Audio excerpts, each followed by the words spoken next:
વૃદ્ધાશ્રમ માંથી એક ફોન ગયો કે કરશન કાકા ના દીકરા બોલો છો? કે હા. અચ્છા. કે તમારો પાડીતો કૂતરો અહીંયા કરશન કાકા આગળ ભાગીને આવતો રહ્યો છે અને કરશન કાકા ના ખોળામાં માથું રાખીને સૂઈ ગયો છે. હવે તમે કૂતરાની જેમ સમજી જાવ તો સારું. હોઠ સુધી પહોંચતા પહેલા તારા સ્પર્શને બે હાથોથી મહેસૂસ કરું છું. અચ્છા. અને અંતે તારા સ્વાદને રોમે રોમમાં મહેસૂસ કરું છું. ઠીક હે. આમાં કવિએ કાચી પાતરીનો માવો ઘસી ઘસીને ખાતા લાગણી વ્યક્ત કરી છે. એટલું તો લોકો પાણીને ફિલ્ટર કરીને નથી પીતા જેટલું આજકાલ ફોટાને ફિલ્ટર કરે છે. અચ્છા. બદામ ખાવાથી અક્કલ નથી આવતી સાહેબ. અચ્છા. લગ્ન કરવાથી આવે. એટલે ઉંમર થાય કે તરત જ લગ્ન કરી નાખો. જો સમય ખરાબ હશે ને મિત્રો તો એ તો પસાર થઈ જશે. અચ્છા. પણ મોબાઈલ ખરાબ હશે તો સમય પસાર નહીં થાય. એટલે મોબાઈલ હાજો રાખો. દીકરો મોટો થઈ ગયો ને એટલે બાપે પૂછ્યું કે બેટા તારે કેવી પત્ની જોઈ છે? બોલો કે મારે ઊંચી, રૂપાળી, સુંદર, સુશીલ, નમણી, મારું હંમેશા કયું માનતી હોય એવી અને ક્યારેય મારી હારે ઝઘડો ન કરે એવી. પપ્પા કે બેટા એને મનનો વેમ કહેવાય, પત્ની નો કહેવાય. જે લોકો એક વાત કહું એમ કહીને ચૂપ થઈ જાય છે ને એ સાલાવને તો જન્મ ટીપની સજા મળવી જોઈએ. સંબંધોમાં સૌથી વધારે છેતરતું વાક્ય. અચ્છા. એલા તને મારા ઉપર વિશ્વાસ નથી. પહેલાના સમયમાં બાલ વિવાહ થતા. ઠીક હે. અને હવે તો માથાના બાલ વયા જાય તોય થાય તો થાય. જે એમ કેતા હોય કે સિંહના ઠેકાણા ન હોય ઈ સિંહના લગ્ન કરાવી દ્યો એટલે સિંહ જ ઠેકાણે થઈ જાય. ગામના જાપે બે કૂતરા બાંધતા હોય ને એમાં 8-10 બીજા કૂતરા ભેગા થયા હોય. એમાં સૌથી નજીક ઉભા હોય ને ઈ શુભ ચિંતક હોય. અચ્છા. થોડાક દૂર ઉભા હોય ઈ ચડાવવા વાળા હોય અને હાવ દૂર ઉભા હોય ઈ ખહુરિયા હોય. એને આ ડખારે કાંઈ લેવા દેવા ન હોય, ઈ ખાલી મજા લેવા આવ્યા હોય. લગ્ન શા માટે જરૂરી છે? કારણ કે જીવનમાં પ્રેમ જ એક જાણવા જેવી બાબત નથી. અચ્છા. ભયાનકતા, ત્રાસ, ડર, કજિયા કંકાસ, શંકા કુશંકા આ બધાનું જ્ઞાન હોવું જરૂરી છે ભાઈ. ચકલા કોઈ દી બાજ નો બને. અચ્છા. અને પાકેલી કેરીનું કોઈ દી અથાણું નો બને. ટીચર છોકરાને કહે તો આટલો બધો મોડો કેમ આવ્યો? ઓલો કે મારા મમ્મી પપ્પા બાંધતા હતા ને એટલે. તો એ કે એમાં તારું શું કામ હતું? કે હું બે ના વારા ફરતી ચંપલ આપતો હતો. તો મિત્રો પૂછવું તું ઈ કે માણસ જયારે રોવે છે ત્યારે એની આંખમાંથી આંસુડા પડે છે, તો દાંત કાઢે છે ત્યારે દાંત કેમ નથી પડતા? જો કોઈ સ્ત્રી 5 જ મિનિટમાં તમારી વાત માની જાય છે તો એ તમારી માં છે. અચ્છા. જો અડધી કલાકમાં વાત માની જાય છે તો એ તમારી બેન છે. ઠીક હે. જો 2 કલાકમાં વાત માની જાય છે તો એ તમારી દીકરી છે. અને જો એ વાત સાંભળતી જ નથી તો એ બેરી છે. દરેક વાતમાં પત્નીને નો લઈ આવાય ભાઈ. આપણે ત્યાં લોકોનું એક સ્પેશિયલ ટેલેન્ટ છે. અચ્છા. એ કોઈ પણ કામ કર્યા વગર આખો દિવસ બીજી રહી શકે. આ બાયુના પગના દુખાવાની સ્વિચ એના મગજમાં હોય છે, જે નવરાત્રી ઉપર અને લગ્ન પ્રસંગમાં દાંડિયા રાસ ઉપર બંધ કરી દે છે. માણસ એક દુકાન છે. અચ્છા. અને જીભ એનું તાળું છે. ઠીક હે. એ તાળું ખુલે પછી જ ખબર પડે કે દુકાન કોલસાની છે કે સોનાની.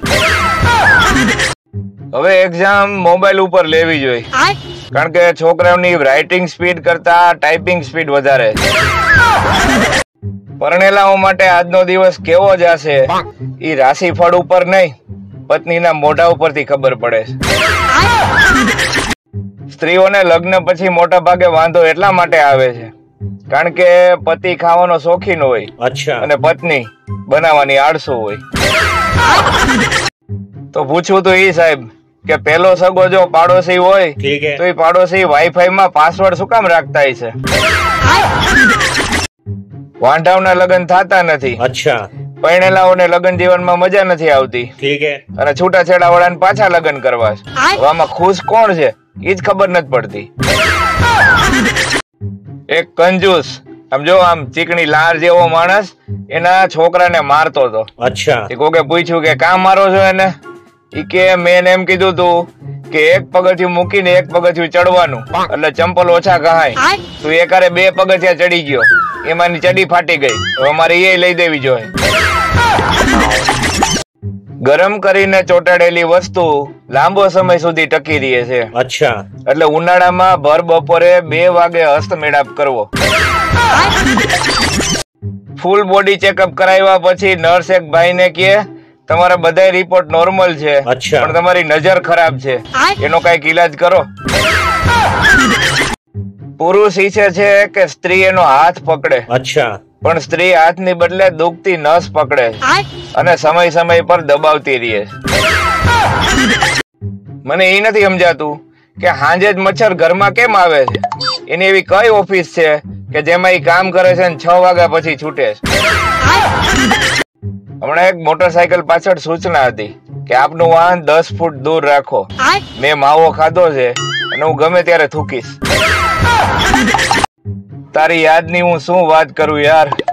તારા વગર મને 60 મિનિટ પણ કલાક જેવી લાગે છે. ભાગીને લગ્ન કરવાની 4 ટિપ્સ. એલા ભાગવાના દીકરા થાવમાં ભણવામાં હરખું ધ્યાન રાખો અને કામમાં હરખું ધ્યાન રાખો તો હારી છોકરીઓના માગા સામેથી આવશે. જીવનમાં કાયમ હસતા રહ્યો સાહેબ. કોઈને ખબર ન પડવી જોઈએ કે તમારા લગ્ન થઈ ગયા. એક બેન ફ્લેવર્ડ પાણીપુરી ખાતા હતા. તો ઓલા ભાઈ ને કે તમે દર વખતે આ પવાલીમાનું પાણી આપતા ભૂલી જાવ છો. ઓલો પાણીપુરી વાળો કે બેન હાથ ધોવાનું પાણી છે. મારા મિત્રને ચમચી ધોતાય નહોતું આવડતું. પછી મેં એને સલાહ આપી કે લગ્ન કર લે, તારે આ કઈ માથાકૂટ નો રહે. અચ્છા. હવે એને કપડા ધોતા, વાસણ સાફ કરતા, કચરા પોતા કરતા બધું આવડી ગયું. પત્ની આવી, શિક્ષણ લાવી. મને મારી ઊંઘ થી અને ઊંઘ ને મારાથી સાચો લવ છે, પણ ઘરવાળા આ સંબંધ થી ખુશ નથી. તો મિત્રો પૂછવું તું ઈ કે મમ્મી ને બધા મોમ કહીને બોલાવે છે. અચ્છા. તો સાસુ ને સોસ કહીને બોલાવી શકાય અને સસરા ને સોસ્યો. પત્ની પતિને કે રોજ આમળા ખાવ તો લોહી સાફ થશે ને વિકાર બધા વયા જશે. અચ્છા. પતિ કે જેવું છે એવું પીને ખોટા નખરા નો કર. લગનમાં અણવરે ગોરબાપા ને પૂછ્યું કે કન્યાને ડાબી કોર બેહવાનું કે જમણી કોર. ગોરબાપા કે અત્યારે ગમે ઈ કોર બેહાડો, લગન પછી માથા ઉપર જ બેહવાની. જેની પાછળ રૂ શબ્દ આવે ને ઈ બહુ ખતરનાક હોય. અચ્છા.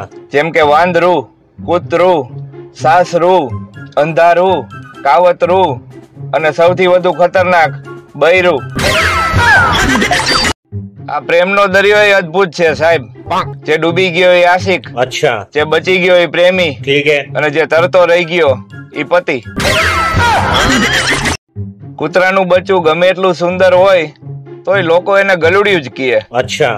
એવી જ રીતે પ્રેમ તમે ગમે એટલો દિલથી કરો તોય લગ્ન વગર લોકો એને લફરું જ કહે. આ વાક્ય તો લોઢામાં લીટા જેવું છે સાહેબ. ઉઘરાણી માટે તમે ગમે એને ફોન કરો ત્યારે કાં તો એ હોસ્પિટલના કામમાં હોય કાં તો બાર ગામ હોય. કાલે એક પપ્પાની પરી પેટ્રોલ પંપ ઉપર 15 મિનિટ લાઈનમાં ઉભી રહી. અચ્છા. પછી વારો આવ્યો ને ત્યારે ઓલાએ કીધું કે બેન તમારું બાઇક તો ઇલેક્ટ્રિક છે. પત્નીએ પતિને ફોન કર્યો કે ક્યાં છો?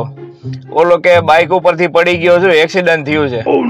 ઓલી કે વાંધો નહીં, પણ જોજો ટિફિન આડું નો થઈ જાય, દાળ ઢોળાઈ જાય નકર.